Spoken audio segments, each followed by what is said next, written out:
여러분, 요즘 계속 골로새서 말씀 묵상하시면서 복음을 곱씹으면서 하나님의 은혜를 깊이 누리고 계신 줄 압니다.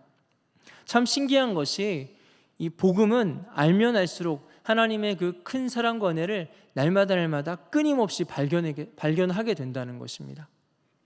오늘 함께 본 1장 13절에서의 복음은 하나님이 우리를 건지셨다라고 선포한 복음이었다면, 이어지는 1장 14절에서의 복음은 하나님이 이 구원을 어떻게 이루셨는가를 말씀해 주시는 그러한 복음의 내용입니다. 간절히 바라기는 오늘 이 말씀에, 복음의 말씀을 통하여서 하나님의 사랑을 더 깊이 누리는 저와 여러분들 되시기를 주님의 이름으로 축원드립니다. 13절 이렇게 말씀합니다. 그가 우리를 흑암의 권세에서 건져내사 그의 사랑의 아들의 나라로 옮기셨으니, 어떤 설명도 없이 13절 말씀만 본다면은 마치 이 물컵을 들어서 이쪽에서 저쪽으로 옮기는 것처럼 하나님이 아주 쉽게 우리를 구원하신 것처럼 느껴집니다. 하지만 환자가 몸이 아플 때 병을 고치려면 그 원인을 찾아서 그 원인을 해결해야 하는 것처럼 우리 하나님께서는 우리의 구원 역시 질서대로 차근차근 이루어 나가고 계십니다. 그런 면에서 사람들에게 나타나고 드러난 증상이 있었는데 그 증상은 흑암 권세에 매여 있었다는 것입니다. 참 안타까운 일이 아닐 수 없습니다. 분명히 우리는 하나님의 생기로 생명이 된 생명을 가진 존재인데 어쩌다가 그렇게 흑암의 권세에, 다른 표현으로는 사망 권세에 매이게 되었을까요? 로마서 5장에는 이렇게 말씀하고 있습니다. 그러므로 한 사람으로 말미암아 죄가 세상에 들어오고 죄로 말미암아 사망이 들어왔나니 이와 같이 모든 사람이 죄를 지었으므로 사망이 모든 사람에게 이르렀느니라. 사람이 사망 권세, 흑암 권세에 매이게 된 원인이 있습니다. 그것을 성경은 죄라고 말씀하고 계십니다. 하지만 여러분 아시죠? 우리 하나님께서는 우리를 사망 권세에서 건지셨습니다. 흑암 권세에서 해방시키셨습니다. 즉 그 매임의 원인이 되는 그 죄의 문제를 해결하셨다는 말씀입니다. 어떻게요? 그냥 머리에 손을 이렇게 얹으시고는 너의 죄를 사하노라 하셨을까요?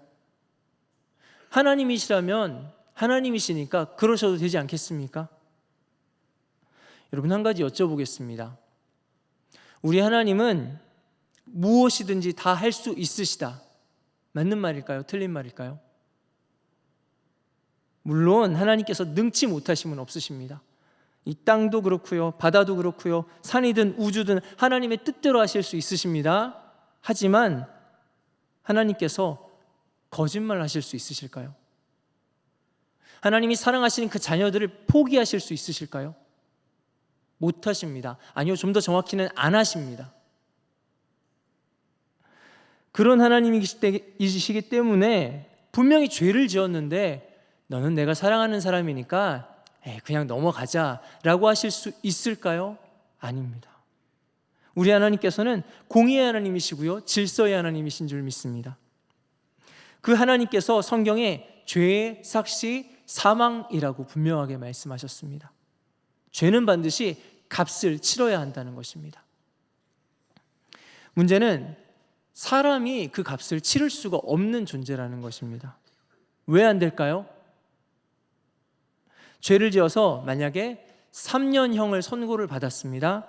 그렇다면 옥에서 3년을 지내고 나면 다시 자유해질 수 있습니다.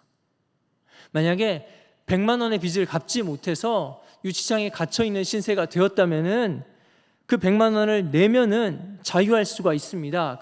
그런데 이 죄의 삭스는요, 3년짜리도 아니고 100만 원짜리도 아닙니다.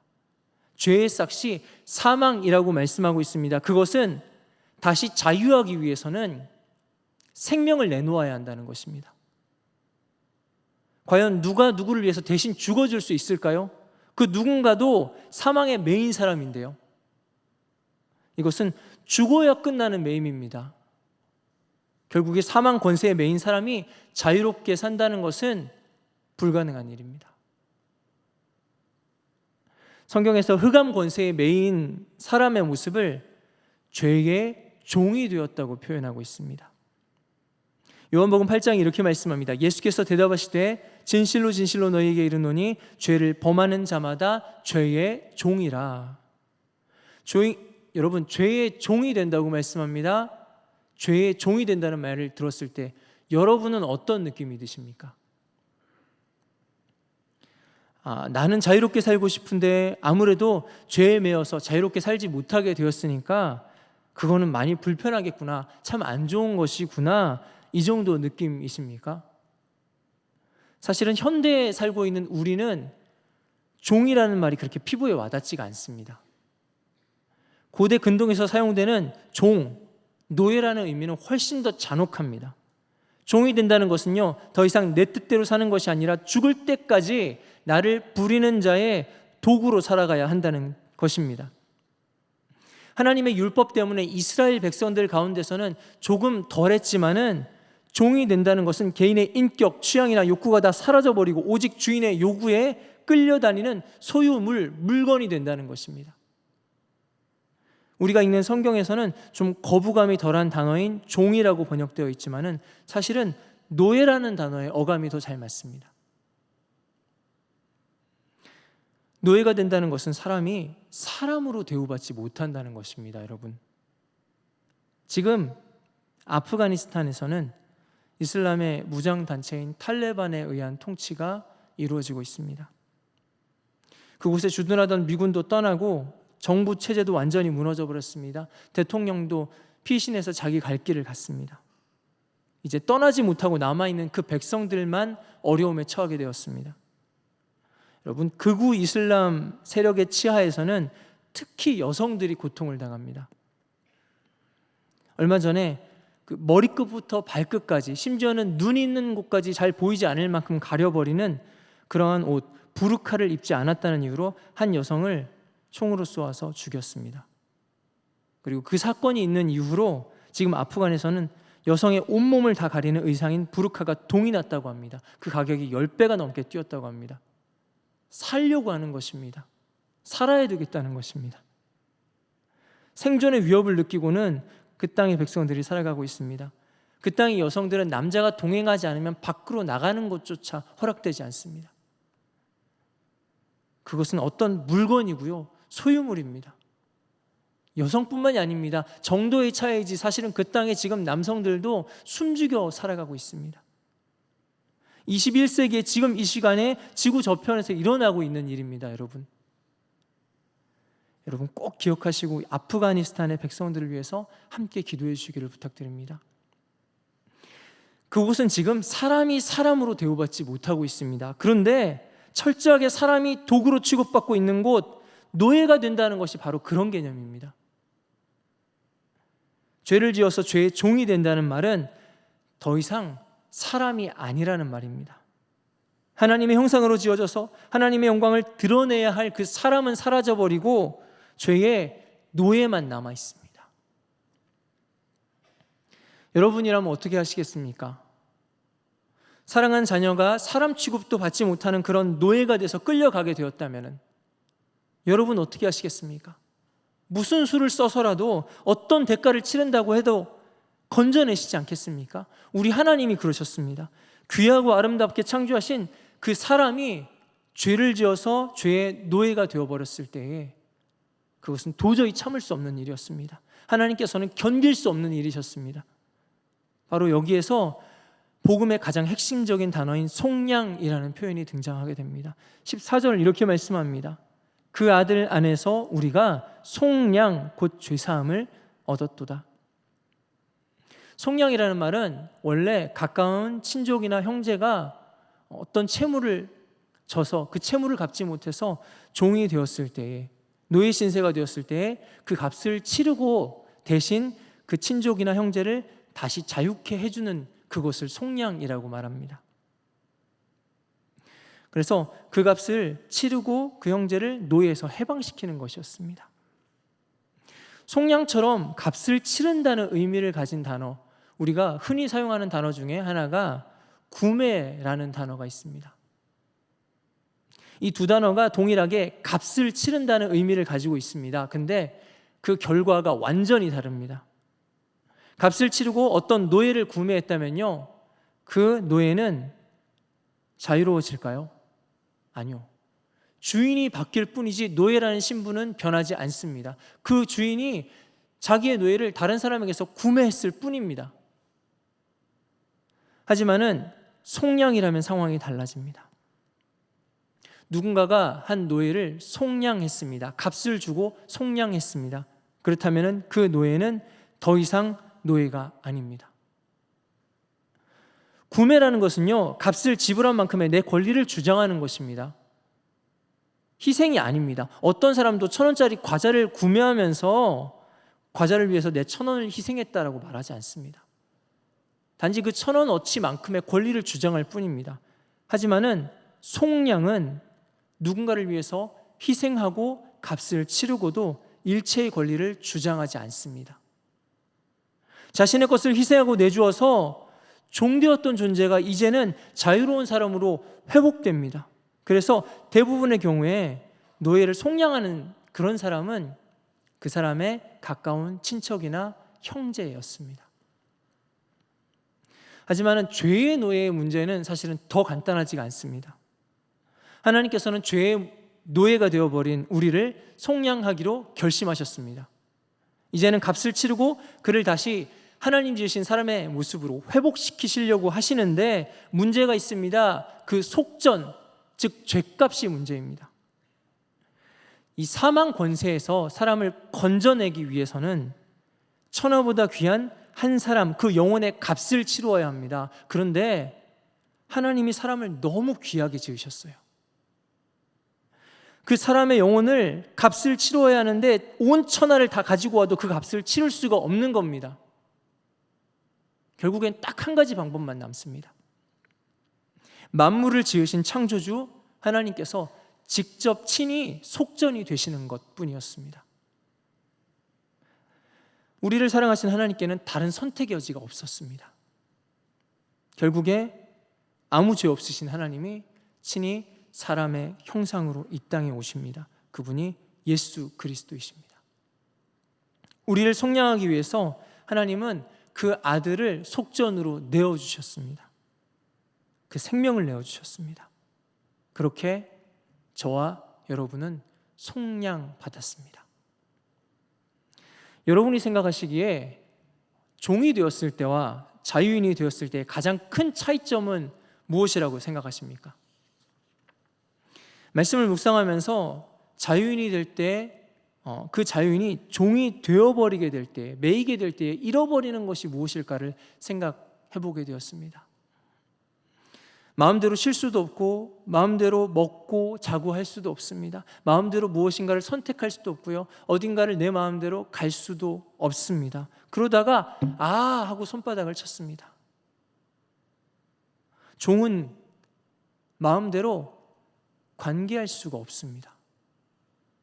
종이 되는 것의 가장 무서운 점은 사람으로서 맺는 모든 관계가 끊어진다는 것입니다. 분명히 어제까지는 누군가의 아빠였습니다. 어제까지는 누군가의 형제였습니다. 그런데 오늘 종이 되어버리면은 이제는 더 이상 아빠도 아니고 형제도 아닙니다. 그냥 그 자리에는 누군가의 종이고 소유물인 종만 남습니다. 하나님의 사랑은 변하지 않는다고 생각합니다. 설사 우리가 죄의 종이 되어도 하나님은 나를 사랑하신다고 생각했습니다. 맞습니다. 그렇습니다. 하지만은 달라지는 것이 있습니다. 종은 마음대로 누군가를 좋아하고 그리고 그 사람을 사랑하는 것이 허락되지 않는 존재입니다. 마음대로 관계를 맺을 수 없습니다. 하나님은 그 사랑이 변하지 않으셨지만은 사람이 종이 되어버린 후에 이제 하나님과 우리는 서로 사랑할 수가 없어집니다. 서로 교제할 수가 없어집니다. 함께 동행할 수가 없어집니다. 우리가 종됨으로 우리와 하나님과의 관계가 끊어집니다. 여러분 생각해 보셨습니까? 왜 죄에 매이는 것, 죄의 싹이 사망일까? 죄가 그렇게 나쁜 것이라서 그런 것일까요? 죄를 지었다면 그러면 무조건 다 죽어야 하는 것일까요? 우리는 하나님이 생기를 불어넣어 주신 존재입니다. 그 생명을 가진 존재입니다. 다시 말해 하나님과 연결된 존재라는 말입니다. 그래서 그런 우리가 언제 죽을까요? 하나님과의 관계가 끊어질 때, 그때 우리는 죽습니다. 하나님의 생기로 창조되어서 생명을 얻은 우리는 하나님과의 관계가 끊어질 때 죽습니다. 우리가 죄에 매이게 되어서 죄의 종이 되어버리면 하나님과 관계할 수가 없어집니다. 우리 생명의 근원이신 하나님과의 관계가 끊어집니다. 그래서 죄의 삭시 사망이 됩니다. 종이 된다는 것은 그렇게 무서운 것입니다. 그러고 나니까 조금 더 이해가 잘 되었습니다. 왜 하나님이 그 아들을 내어주시기까지 우리를 죄의 속박에서 그렇게까지 건져내시려고 하셨는지 여러분 잘 들어보십시오. 하나님은 우리를 그저 사랑해 주시려고 지으신 것이 아닙니다. 하나님은 우리와 사랑의 교제를 나누시기 위해서 우리를 지으셨습니다. 일방적인 사랑이 아니었습니다. 그 사랑은 서로 쌍방간에 교제하고 소통하는 그러한 사랑이었습니다. 하나님께서는 그렇게 우리를 지으셨습니다. 그런데 그 사람이 죄의 노예로 매이는 순간 사람은 하나님과 관계할 수 없는 그런 존재가 되고 맙니다. 이제 하나님께서는 그 관계를 회복하시기 위해서 모든 것을 내어 던지십니다. 하나님께서 지불할 수 있는 가장 큰 대가를 지불하십니다. 하나님의 아들 예수 그리스도.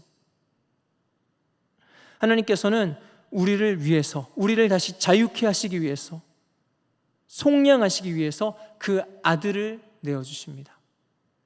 그리고 그 속량 이야기의 결론은 다시 하나님과 교제하게 된 저와 여러분인 줄 믿습니다. 그래서 구매가 아니고 속량입니다.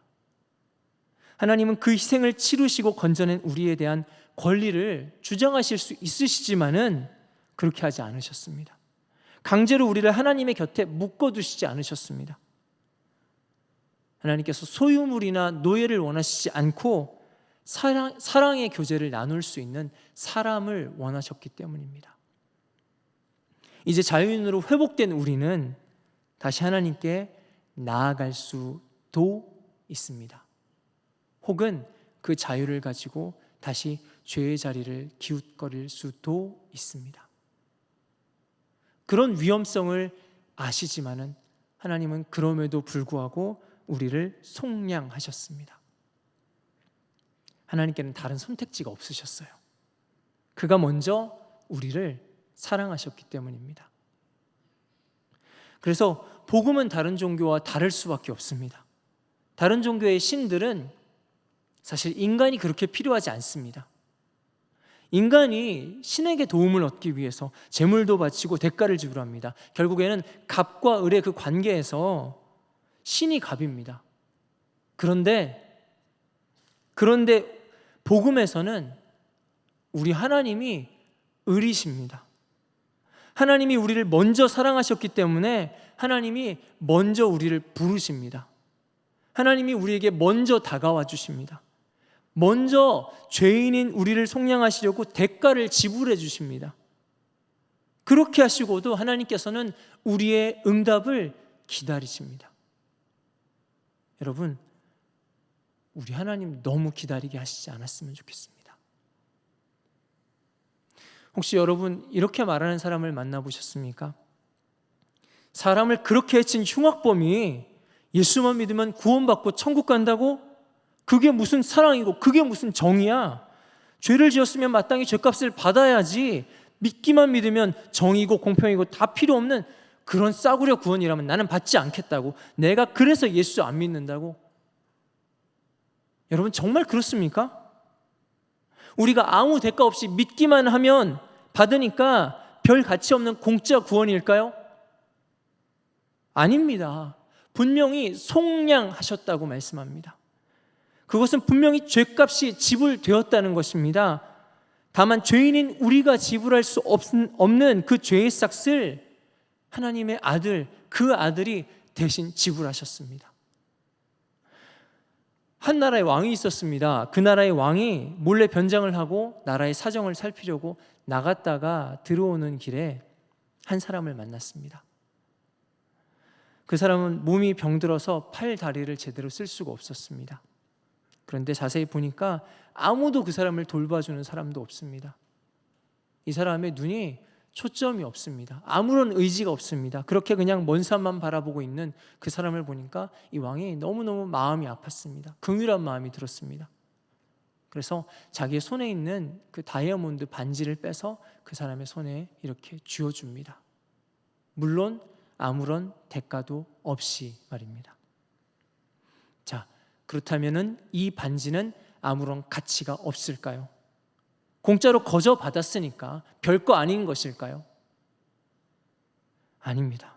그 병자가 대가를 지불하진 않았지만 그 반지의 대가는, 그 값은 반지 주인이 분명하게 치루었습니다. 예수님만 믿으면 되냐고요? 예, 됩니다. 사람이 대가를 지불할 수 없었지만 그 구원의 대가를 우리 하나님께서 충분히 지불하셨습니다. 하나님께서 지불하실 수 있는 가장 큰 대가, 그 아들을 내어주셨습니다. 여러분 기억하십시오. 우리의 구원은 하나님의 아들만큼 귀한 구원입니다. 저와 여러분은 하나님의 아들만큼 귀한 사랑 받은 사람인 것을 절대로 잊지 마시기를 바랍니다. 말씀을 정리합니다. 앞서 왕의 이야기가 이어집니다. 이 왕은 너무나 무질서하던 그 나라를 참 잘 다스렸습니다. 특별히 이 왕이 법과 제도를 잘 세웠는데요, 이 법을 세워서 백성들이 반드시 법을 지키도록 형벌을 엄하게 했습니다. 죄를 지어서 오는 사람은 매를 40대를 쳐서 처벌했습니다. 그렇게 그 나라의 법과 질서가 제대로 잡혀가고 있었습니다. 그런데 어느 날 한 노인이 법정에 끌려옵니다. 그런데 자세히 보니까 왕의 어머니였습니다. 왕의 어머니가 죄를 지어서 법정에 끌려왔습니다. 신하들과 백성들의 시선이 그 순간 왕에게 집중됩니다. 저 효성이 가득한 지극한 이 왕이 자기 어머니를 도대체 어떻게 할까? 에이, 그래도 자기 어머니인데 봐주지 않겠어? 아, 그러면 누가 법을 지키려고 하겠어? 사람들이 웅성웅성됩니다. 수군수군됩니다. 왕은 말이 없습니다. 한참을 그렇게 고민하던 왕이 이윽고 입을 엽니다. 저 부인을 기둥에 묶어라. 그리고 법대로 40대를 매우 쳐라. 사람들이 깜짝 놀랍니다. 도대체 40대의 매를 맞는다면 저 노인이 그것을 감당하고 견딜 수 있을지, 무사할 수 있을지 없을지는 모르겠습니다. 그런데 왕의 명령이니까 안 할 수도 없습니다. 형벌을 내리는, 매를 치는 그 관리도 어떻게 할 줄을 몰라 하고 있는데 왕이 왕자에서 뚜벅뚜벅 내려와 걸어갑니다. 그리고 어머니의 등을 끌어안습니다. 그리고 말합니다. 어서 형을 집행하라.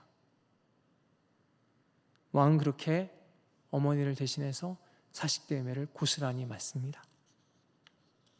피가 터지고 바닥이 온통 피로 흥건합니다. 그렇게 왕은 어머니의 죄값을 몸소 감당하고 어머니는 풀려나게 되었습니다. 여러분, 어머니가 왕의 품 안에 있을 때 왕이 몸소 대가를 지불했습니다. 그리고 왕의 어머니가 속량받은 것입니다. 14절 이렇게 말씀하고 있습니다. 그 아들 안에서 우리가 속량 곧 죄사함을 얻었도다. 그 아들 안에서 속량받았습니다. 예수님 안에서 우리가 속량받는다는 말은요, 예수님 밖에는 예수님 밖에는 죄사함이 없다는 말입니다. 즉 우리가 어쩌면 자기 뜻대로 속전되신 예수님을 거부할 수도 있습니다. 그렇게 거부한다면 그 예수님의 속량을 받아들이지 않을 수도 있습니다. 그렇다면 우리는 사망 권세 가운데서 죽어갈 수 있겠죠. 그래서 오늘 말씀이 예수님 안에, 그 아들 안에라고 말씀합니다. 어쩌면 이것이 속량, 우리의 죄사함의 유일한 조건이 될 수 있습니다. 하지만 우리가 예수님을 믿는 것, 그 아들 안에 있는 것은 절대로 죄사함의 대가가 아닙니다. 우리가 그 안에 있어야지 속량받을 수 있기 때문에, 그래야 살기 때문에 우리를 그 안에, 예수 안에 있으라고 말씀하시는 것입니다. 속량의 대가는 우리가 아니라 그 아들이 치르셨습니다. 예수 믿으면 구원 받습니다 라는 말의 의미는 그런 것입니다. 그래서 기독교는 다른 종교에 얘기하는 그 종교의 구원을 보고 거기도 저기도 구원이 있을 수 있겠네요 라고 말할 수 없습니다. 독선적이라고 말해도 어쩔 수 없습니다. 왜냐하면 하나님의 속량, 하나님의 사랑이 그 아들 안에서 드러났기 때문입니다. 그렇게 예수 그리스도는 하나님의 공의가 되십니다. 예수 그리스도는 하나님의 사랑이 되십니다. 하나님이 그렇게 저와 여러분 너무 사랑하셔서, 너무 살리고 싶어서 그 아들 안에 함께 하자고 부르시는 줄 믿습니다. 복음은 멈추지 않는 그 하나님의 사랑의 고백입니다. 그래서 우리 주님이 또다시 말씀하십니다. 나의 사랑하는 자가 내게 말하여 이르기를 나의 사랑 내 어여쁜 자야 일어나서 함께 가자. 겨울도 지나고 비도 그쳤고 지면에는 꽃이 피고 새가 노래할 때가 이르렀는데 비둘기의 소리가 우리 땅에 들리는구나. 무화과 나무에는 푸른 열매가 익었고 포도나무는 꽃을 피워 향기를 토하는구나. 나의 사랑, 나의 어여쁜 자야, 일어나서 함께 가자. 일어나 함께 가자. 여러분 꼭 기억하시기 바랍니다. 복음은 우리를 향해서 멈추지 않으시는 하나님의 사랑의 고백인 줄 믿습니다. 그러므로 죄사함 받고 자유를 얻었다, 여기까지가 끝이 되면 안 됩니다. 복음의 마지막 결론은 그 관계의 회복입니다. 하나님과의 동행입니다. 여러분 그 아들 안에서 우리의 생명 되시는 하나님과 교제하고 동행하는 그 기쁨, 그 행복을 결코 놓치지 않는 저와 여러분들 되시기를 주님의 이름으로 축원드립니다. 그 안에 머물러서 그 하나님이 온전히 함께 하시는 복을 마음껏 누리시는 저와 여러분들 되시기를 주님의 이름으로 축원드립니다. 함께 기도하겠습니다. 이 시간 기도하실 때 하나님, 복음으로 자유케 된 우리가 어떠한 문제나 환경이나 염려나 근심에도 매이지 않을 수 있도록 주님 우리를 온전히 자유케 하여 주시고 그 자유를 누리게 하여 주시옵소서. 또한 기도하실 때 하나님, 나를 향하신 그 하나님의 사랑을 더 절절하게 깊이 날마다 느끼고 깨닫는 은혜를 주시옵소서. 또한 하나님, 그 아들 예수 안에서 날마다 주님과 동행하며 살아가게 하여 주시옵소서. 우리 말씀을 붙잡고 간절히 기도하시고 또한 나라와 민족을 위해서, 교회 공동체를 위해서 각자의 기도의 제목을 가지고 그렇게 간절히 주님 앞에 기도하다가 그렇게 돌아가시도록 하겠습니다. 시간 주여 한번 부르짖고 기도하겠습니다.